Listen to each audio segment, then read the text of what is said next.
Thank you so very much, Jacqueline, for a beautifully delivered tour de force, really through some of the most pertinent questions about the late Iron Age and the early medieval period. And it was really nice to see this kind of difference between biological origin and identity expression also being highlighted here. And thank you very much, Jacqueline. I'm sure we have a lively discussion about some of these topics and also some of those fascinating sites that were mentioned. Our next speaker is Dr. Edmund Gilbert from the Royal College of Surgeons of Ireland. And I'm delighted that he's speaking to us today about the DNA Atlas, which is coming at the question of what it means to be Irish and what it means to be local or non-local from a very different perspective, from the present day perspective, if you want, but also trying to work back into the past. So I'm sure this is going to create some really interesting discussions as well, especially when we join the different perspectives. So thank you very much, Edmund, for being here, and yeah, over to you. Thank you.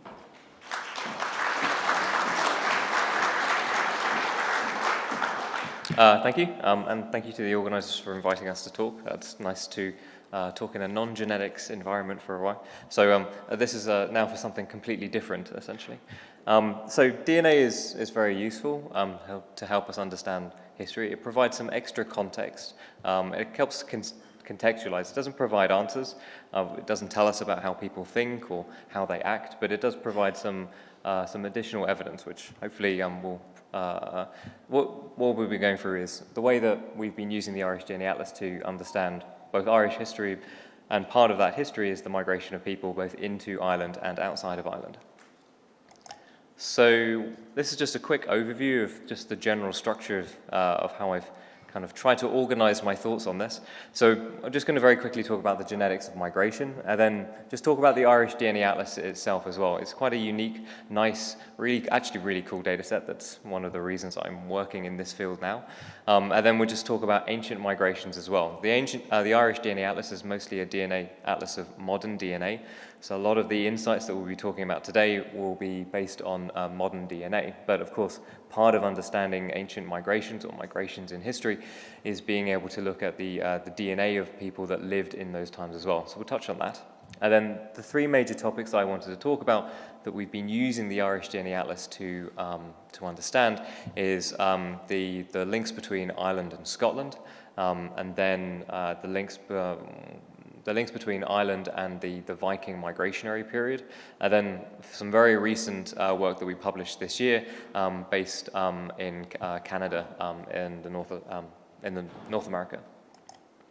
So for most of our work, what we're trying to do is to identify genetic communities. So these are groups of individuals where they share more of their genetic identity within that group than they do outside of a group, and then to understand how those groups relate to other different groups.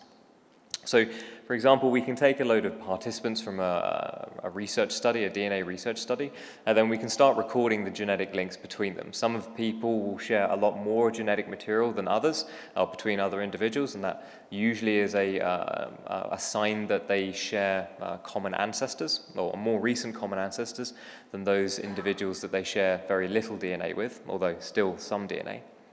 And then what we can do is provide some clustering or group those individuals by their genetic sharing patterns. So we can identify these genetic communities, which is very interesting. We can use these in downstream uses in genetic analyses. But what we can also do is how we can map them towards geography and different areas. And we can understand how different areas within regions of the world are genetically related to each other at the moment, but also go back in time and see how they relate to other regions. So this is essentially what we kind of do at a general overview of our analyses and the primary motivations of why we want to collect these DNA samples and then analyze them. So of course, within Ireland, we have plenty of migrations to look at from a DNA perspective. We can have a look at the links between Ireland and Scotland, links between Newfoundland as well, of course within Norway and Iceland because of this history of Viking migrations. So just very quickly talking about the genetics of migration. So this is when we detect the effects of migration on the collective genome of a population, what we're doing is essentially detecting the descendants and the genetic material that those descendants have inherited from those migrants. And so if there wasn't many migrants that came over, and so they didn't have a lot of chance to transmit their own genetic material to the subsequent generations, that might not leave a large footprint. But if we have lots of individuals happening over a long time or at one big burst or pulse of migration, that's going to leave a genetic signature that we could investigate nowadays using modern DNA. And we call this process of mixing different ancestries together, we call this process admixture. So we can consider a migration being a constant flow, as we suspect that the linking between the north of Ireland and Scotland, you can see Scotland or Ireland on a clear day, although those clear days are somewhat rare. And then we can have a look at the genetic legacy of those migrations. So understanding how a population has a mixed ancestry from possibly two source populations. But then we can also see whether there isn't any source or any genetic evidence of that migration in what could be an elite dominance model, where we have elites that come over, but they don't tend to mingle with the population, so they don't leave their genes that much as a footprint. So how do we study the genetics of migration? So what we primarily do at the Irish DNA Atlas is study modern DNA. So modern DNA is quite easy to, relatively easy to collect. You just ask people whether they would like to participate in a study. You might have some criteria, which we'll get into for the Irish DNA Atlas. But for nowadays, what we can do is collect a saliva sample. So a saliva sample will contain your buccal cells from your cheek, and we can extract DNA from that and get a good DNA sample with which to genotype your genome. Of course, you can also take bloods, and you can take extra information or biomarkers from the blood, although taking blood is more intrusive, and they tend to have to be on site, whereas nowadays what we can do is ship out a saliva collection kit, as you can see up on the top right here, in the post, right? And some people basically, people can spit in a tube, and the tube has some preservative liquid, and so that can be shipped over back to us, and then we can extract the DNA. It's nice and remote, and we don't have to talk to anyone. The other case, which also doesn't talk to anyone, hopefully, is the ancient DNA. So within the past 10 years, we've seen this explosion of data that's been being able to generate from individuals that have lived thousands and thousands of years ago. And they typically, one of the best places to get DNA is a little bone called the petrous bone that is inside your skull, nearby your ear. And this is an incredibly dense bone. And so because it's quite dense, the DNA survives in appreciable amounts as well. So what you're seeing is that this an increasingly large data sets of individuals from different time periods and different areas around the world with which we can directly analyze the genetics of that individual at the time the migrations were happening and relate them to the genetic identity of people today. So we can see whether people within Neolithic Ireland look like, genetically speaking, the modern day people of Ireland as well. So I'm going to talk about the ancient DNA a little bit, but for the most of the results in the Irish DNA Atlas, we're actually going to be talking about modern DNA. So what we're doing when we're detecting relationships between individuals and different populations, we're just measuring sharing patterns, or how much of the genome does an individual share in common with another individual. We can do this by a number of different ways. We can look at segments of the genome. So your genome is being inherited as blocks, as when you generate gametes, you'll have a mixture of your father's and your mother's genes, but that's not random, that's being inherited as different blocks across the genome. And we can identify those blocks and look at them being shared between individuals who are putatively unrelated, right? We can also look at just the genetic variants themselves, which are shared in common. So whether you share however many genetic variants out of a possible that we're testing. So each one of these different methods or the data that underlies them, we can use different methods from that data to estimate essentially genetic sharing and admixture. So just very, very quick. So we're very interested in the genetics and communities of RCSI, and we're using that interest to essentially study the Irish history. And part of that Irish history is, of course, migration. So we've been using predominantly modern DNA to do this. And there are a number of different tools. I'm not going to go into the specifics because I don't want to send everyone to sleep on a Saturday morning. But we'll see how we've used those techniques to find out new information. So very quickly, I want to introduce the Irish DNA Atlas. The Atlas is what we call a DNA cohort. So it's a cohort that we're collecting DNA information on individuals. And what we want is to collect individuals that have regional Irish ancestry. That is, ancestry from a specific area around Ireland. And we're using this to investigate both Irish genetics from a disease perspective, but also primarily at the moment from a historical perspective. So what we're doing is collecting individuals with great-grandparental information, as you can see kind of summarized at the top there. And then this is a map of the Irish DNA Atlas from about a couple of years ago. We've had new participants join the project, but you can see we've got nice coverage right across the island of Ireland. So the project, it started in 2011 with a collaboration with the Genealogical Society of Ireland. And then we got funding in SFI, or from the Science Foundation Ireland back in 2014, 2015, which is when I started as a fresh PhD student, fresh off the boat from England, so I'm migrant as well. And then we have a recruitment spike as associated with that funding. So we get enough money to be able to generate the genetic data from samples that we've collected. And then we also get a jump in recruitment around 2017-18 when we have a paper out. And the project is continuing now. So this is a collaboration essentially between RCSI and the Genealogical Society and was primarily funded by SFI. What we want to do is collect individuals that have all 8 of their great-grandparents born within a single area, typically around 50 kilometers in Ireland. I've picked one of those participants to show you off of the Iveragh Peninsula down in Kerry. So they provide a saliva sample through the post, which they spit in a tube and send us their spit.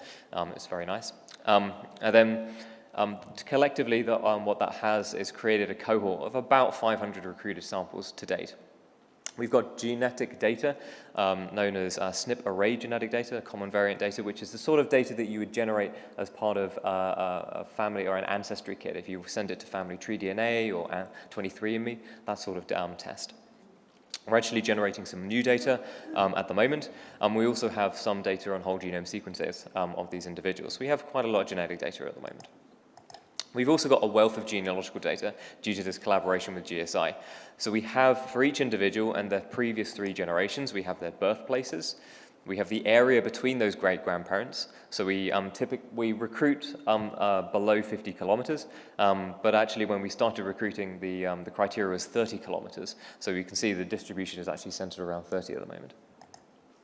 We also know the birth year of these individuals, both the parents, grandparents, and great-grandparents. And you can see the great-grandparents typically born about 1840, 1850. So they're really capturing the genetic landscape of Ireland in the 19th century, in the mid-19th century. Because of the collaboration with GSI, we also have some really cool information on the genealogical surname and the characterization of those surnames. So we're able to group those surnames into geographical origin. So as you can see, most of our Irish surnames are kind of Gaelic Irish in origin. We have a nice mixture of Anglo-Norman English as well as Scottish surnames as well. And we can also map those great-grandparents, where they were born, and group them by their origin as well, which has been quite nice. We've actually got a more nuanced version of this analysis coming out with a PhD student that's in the lab at the moment. So watch this space. Anyway, so back to migrations. So that's what the Irish DNA Atlas is. So that's where we're getting this genetic data from.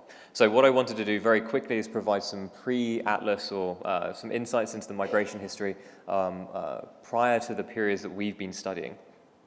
That have arisen from ancient DNA results. So yes, what we've been doing is focusing really on migrations in the past 2,000 years. And that's a focus on the work that I'm going to be talking for the most of the presentation. But there have been migrations before that, which is useful to kind of cover very quickly. So we have first permanent, so I'm not an archaeologist, I'm also not an expert in ancient DNA, so this is the general talk of a subject adjacent expert. So we have Neolithic farmers around 4000 BCE, and genetically what we know is that these are the result of a wave of migration coming from the Near East, probably from Anatolia, through a number of different pathways through Europe. And they end up in Ireland. At this point, they're a mixture between Western hunter-gatherers as well as those original Near Eastern migrants. So when we look at the modern DNA landscape of Europe, we find that Sardinians share a very similar genetic profile to these first farmers within Europe. They have this Southern European or Near Eastern ancestry component. And so that continues. So they look very genetically distinct from the modern Irish. And then when we go forward into the Bronze Age, there we found we as a field have found that there's been this large migration from the Eastern European steppe of these pastoralists associated with this culture called the Yamnaya culture. And they come in and they bring this other ancestry component into Europe. And that eventually ends up in Ireland as well with this new ancestry component. So Europe can be thought of as a mixture between three original source populations: the hunter-gatherers that were there before the Neolithic revolution, the Neolithic farmers themselves, which are descended from the first farmers in the Near East, and then we also have this kind of Central European or Eastern ancestry component that comes in during the Bronze Age. So when we see our Irish samples from those two different time periods, we find that at the Bronze Age, the individuals with this new ancestry component that's come from the East, these are the individuals that start looking like the modern Irish. So this is essentially where it looks like the modern Irish genetic landscape is starting to form from these migrants into Ireland. And it looks like these Bronze Age migrants into Ireland, the individuals that we find are predominantly of this ancestry and not of the preceding Neolithic ancestry. So there seems to have been a population turnover of some degree at this point. So that's essentially where we come in, right? This is where the Irish genetic landscape is formed from to the point that we're studying. So the next part is to talk about Irish-British migration. What we're going to do is focus on the Northern Irish, although I have now made a note in my notebook, and we need to have a look at the links between Ireland and the area of South Wales as well. So we need to have a look in this. But it's too late for this presentation, so we're going to talk about the north of Ireland and Scotland for now. So previously, what we knew before we started on the Atlas project is that we obviously know that Ireland is a little bit genetically distinct from neighbouring Britain, like England is genetically distinct from Scotland, just due to being different populations and slightly geographically dissimilar from each other. So what we did when we first analysed the dataset was combine the atlas with another dataset called the People of the British Isles study, which is a similar study of individuals with regional British ancestry. And then we merged this dataset together and analysed all of these individuals together to understand the genetic landscape of Ireland in the context of neighbouring Britain. And what we find is that there are a number of different communities around Ireland. They nicely map onto kind of historical provincial boundaries. But we find these interesting selection of individuals up in Ulster, which I've coloured blue, just to note that they're grouped with the other blue-coloured individuals in Scotland. So each one of these points represents one individual based on their average grandparental or great-grandparental birthplace, and they're colour-coded according to the genetic community that our algorithm has placed them in. So you can see that even from the clustering, that there is this genetic link between the north of Ireland and Scotland. And which, when we delve into a little bit deeper, it looks like this is a recent migration. We dated it to, and the confidence intervals are not exactly exact, but it coincides with the period of plantation in Ulster as well. So it looks like this cluster, particularly these individuals, and when you look at their genetic profile, they are a mixture between Irish and British ancestries, although they're predominantly British ancestries. So, given that context, what we did was get in contact with some collaborators up in the University of Edinburgh, which had a much larger sample of Scottish genetics which we could sample. So what we were doing is massively increasing our sample from about 100 individuals up to about 800 individuals in this study. What we found out was we were able to refine where in Scotland these individuals of British ancestry in Ireland are linked to, and it is indeed in the southwest of of Scotland. Interestingly, as part of this data set from Scotland that we were analysing called Generation Scotland, we did happen essentially to sample Irish migrants that had moved to Scotland, but nevertheless were still predominantly of Irish ancestry. A lot of them were from, when we placed them in genetic clusters, or indeed were placed in this genetic cluster that was predominantly from Donegal. Showing, and when we asked our genealogical friends at the society, they're like, yeah, there's some historical precedent for that. So it's we kind of accidentally found this signal that we weren't really expecting, but within the genetics, it's still recorded. So yeah, when we had this much larger or much more comprehensive sample of individuals with ancestry from the north of England and from the south of Scotland, it looks like these individuals who have British-looking ancestry up in the north of Ireland are indeed largely from southern Scottish ancestry, or they have links more with Scottish samples. Interestingly, there's one individual in the atlas where you can see right at the top of Ulster, near Rathlin Island there, that is actually clustered with individuals of Scottish ancestry up in the Western Isles and there. And we have some nice evidence to suggest that we are being able to also pick up Irish migration into Scotland that seems to be much older as well. Or what we're able to do is using these segments of shared genetic identity, we're able to use them and look at different time periods, or at least comparative time periods. And it seems that this link between Scotland and the Western Isles, Ireland and the Western Scotland of Ireland, is an older signal than the movement of British or Scottish genetics into the north of Ireland, which can nicely coincide with the migrations of Ireland into Scotland previously. So what we're doing is wanting to expand this. So one of the ways that we're going to be expanding this is to combine the atlas with larger data sets, like the UK Biobank, which is a massive health-related genetic data set of about 500,000 individuals that were selected from Britain. Because they've selected 500,000 individuals, they have quite a nice selection of individuals with not with regional ancestry, but ancestry from different parts of the UK. So what we're going to do is try to see whether this can help answer these outstanding questions of being able to look in more detail about the links between the Western Isles of Scotland and the north of Ireland. So, next on the one that we always get asked about, the genetic identity of Vikings in Ireland. So in that Scottish study, well, we were also studying the genetic legacy of Vikings in Ireland, because we had also sampled Orkney and Shetland as well, well-known places of Norse Viking settlement. So this is just a very quick overview. Usually I have to explain this to a room of geneticists or clinicians in RCSI, so I suspect I don't need to use this slide for this talk. But just to very recap, the Vikings that we're talking about that are interacting with the north of Britain and Ireland are predominantly from Norway, and genetically speaking, that the evidence is that signal is true as well.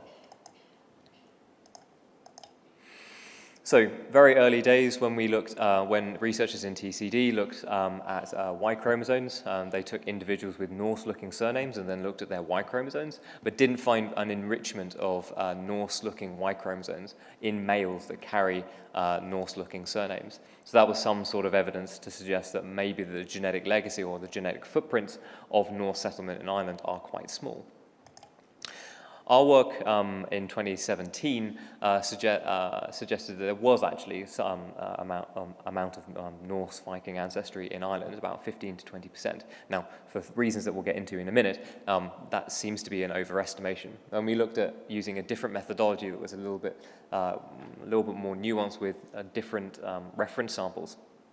What we found is that in Orkney and Shetland, you have the peak of Norwegian-looking ancestry within Britain and Ireland, which matches what we've also known in independent studies of Orkney specifically, although finding Shetland was the peak maxima in Britain and Ireland was a new finding. But in contrast, in Ireland, the Norwegian-looking ancestry within Ireland is minimal. So it looks like the genetic legacy of that Norse settlement in Ireland hasn't really followed through into the modern landscape of Irish genetics. But there is this problem with Irish genes in Scandinavia, which is probably the source of our findings that there was Norwegian-looking ancestry in Ireland back in 2017. So there are two different things that could be going on. At the normal theory, right, is that we have Viking genes or Viking ancestry in Ireland. And when we pick up Norwegian-looking ancestry in Ireland today, that is a legacy of Irish, Norwegian Viking genes still being present in Ireland.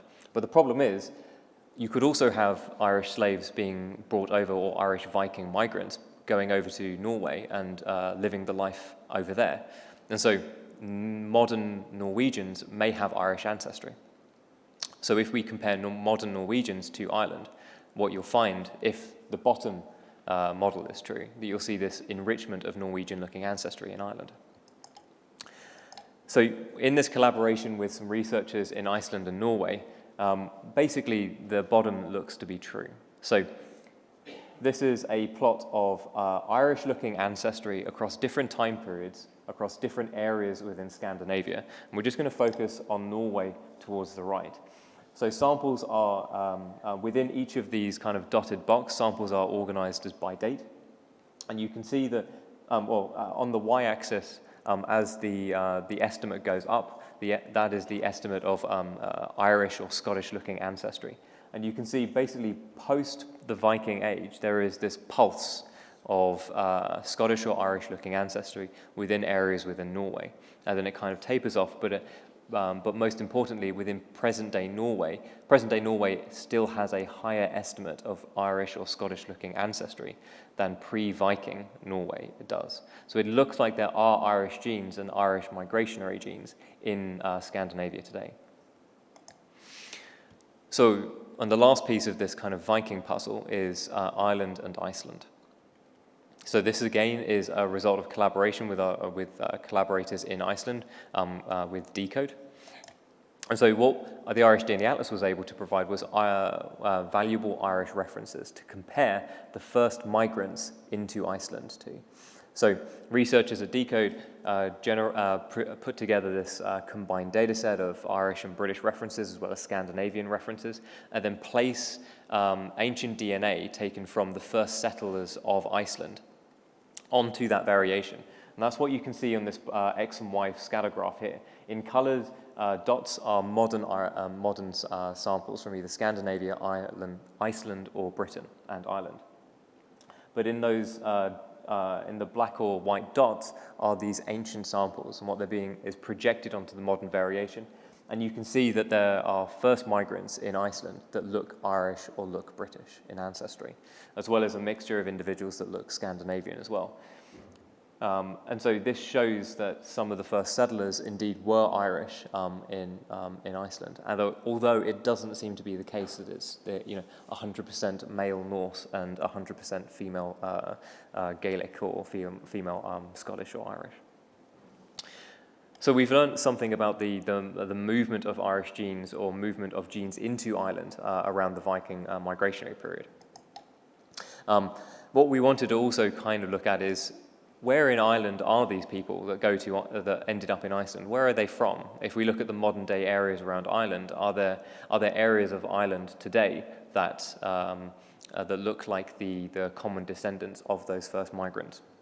And it looks like the individuals who were Scottish or Irish that ended up in Iceland forming the first migrants or the first settlements in Iceland, the Irish and Scottish of those individuals seem to be predominantly from ancestry that is found today in the west of Scotland or the north of Ireland. So that's not necessarily saying that they were from the north of Ireland or from the west of Ireland. It's just that the modern day descendants of that historical common community are now found today in those regions.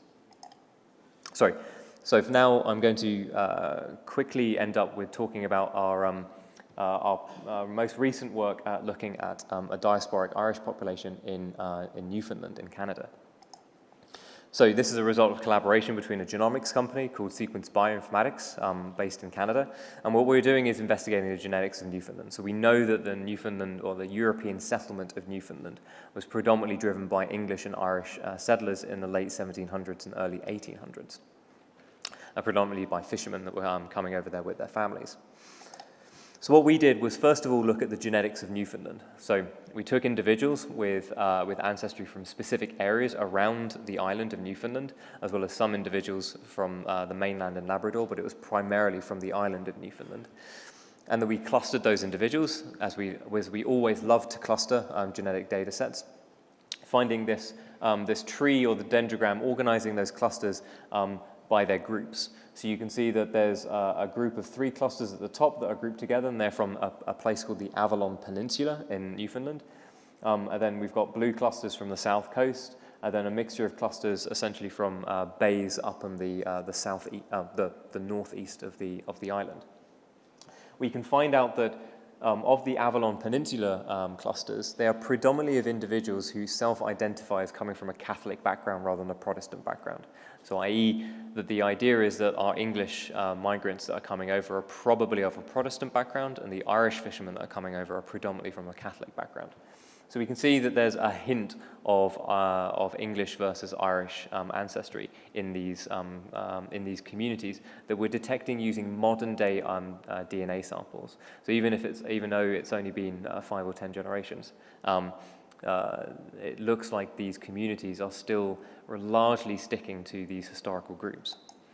So this is just a map of those. In the interest of time, I'm just going to skip over the pretty map, although one of the perks of being a population geneticist is that we get to generate really nice visual maps that everyone can enjoy, rather than talking about a specific gene that everyone gets lost in the gene names.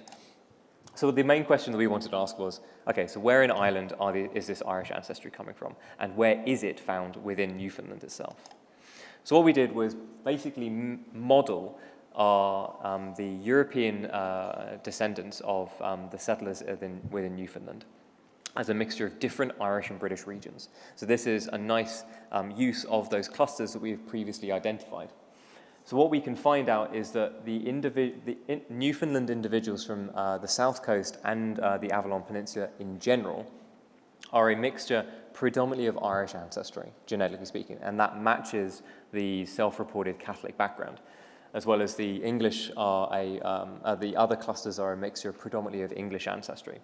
But what we can find out is that the Irish ancestry in these individuals is predominantly from the southeast of Ireland, and that nicely matches the historical records of the migrants coming from ports like Wexford and Waterford. So it looks like people in Ireland weren't going funneling through these ports, it was the people around those ports that were moving. And a similar story within England, where those migrants are coming from the southwest. So I'm running out of time, so just to very quickly wrap up. So what we've been doing is looking at diasporic populations, essentially, of Irish ancestry. There are a lot in North America, so that would be a nice future work study. Also, the links between Celtic populations of Britain and Ireland towards Brittany, down in the northwest of France, that would be very, very interesting. And then what we also want to do is look at how these genetic clusters and this genetic history impacts human health today, right? Whether the Irish genetic disease genes that are in Newfoundland whether the disease genes in Newfoundland are Irish genetic disease genes. And that might inform us about the genetics of disease within Ireland today. We're also working with other communities of Irish ancestry, like the Irish Travellers, for example, although that's less of a migration question. So thank you very much for listening. There are plenty of people that we acknowledge. All of them are here, as well as the various different funding bodies. Up until very recently, I was funded by a National University Fellowship grant. There are a couple of references as well for the various different papers that we've been involved in. Thank you very much for your time.